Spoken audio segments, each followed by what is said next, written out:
அம்மா துண்டு பத்திரிக்கை உனக்கு அவ்வளோ பெருசா தெரியுது.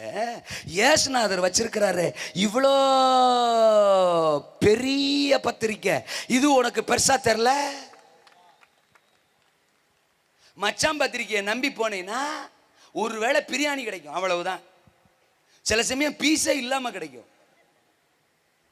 அப்படியே விழுந்தாலும் நீ விரும்பாத பீஸ் வந்து உன் இலையில விழுகும். பக்கத்தில் இருக்கிறவன் பீஸ் பெருசா இருக்கும், வயிறு எரிஞ்சுக்கிட்டே திங்கணும்.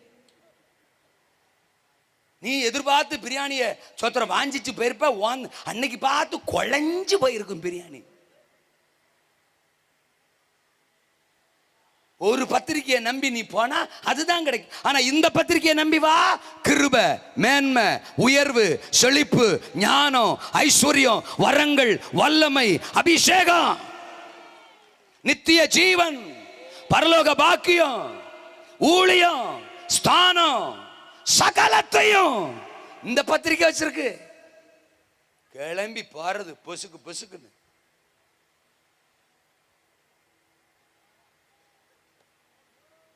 நம்ம வீக்னஸ் என்ன தெரியுமா? நம்மளை கண்டுக்கிறாதவங்கள நாம கண்டுக்கிறோம், நம்மளை கண்டுக்கிறவரை நாம கண்டுக்கிறவே மாட்டோம். வாழ வைக்கிறது, சோறு போடுறது, கூட இருக்கிறது, காப்பாத்துறது, உயர்த்துறது, மேன்மை கொடுக்கிறது எல்லாமே அவர். சிக்கு புக்கு சக்கு புக்குன்னு ட்ரெஸ்ஸை போட்டு பாருமே, உடம்பு ஆரோக்கியமா இருந்தா தானே அன்னைக்கு ட்ரெஸ்ஸை போட்டுக்கிட்டு போய் அங்க நிக்கலாம். அந்த ஆரோக்கியத்தை கொடுத்ததே அவர் தானே. கல்யாணத்துக்கு முத நாள் படுத்துக்கினா